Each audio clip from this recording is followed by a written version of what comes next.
पापा पापा, अरे वाह, मुझे तो मेरा पापा मिल गया। मैं तुम्हारा पापा नहीं हूँ, तुम्हारे पापा तो बहुत बालों वाला है।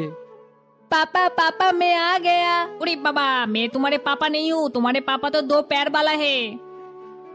फिर तुम क्या मेरे पापा हो? अरे नहीं नहीं, मैं तुम्हारे पापा नहीं हूँ, तुम्हारे पापा तो गाते समय क्वैक क्वैक करता है। मैं मेरा पापा को जल्दी से ढूंढता हूँ। लेकिन उससे पहले तुम तुम्हारे पापा से प्यार करते हो तो वीडियो को एक लाइक करके चैनल को सब्सक्राइब कर लो और कमेंट पे आई लव पापा लिख दो। और अगर नहीं करते हो तो मैं समझ जाऊंगा तुम तुम्हारे पापा से प्यार नहीं करते हो।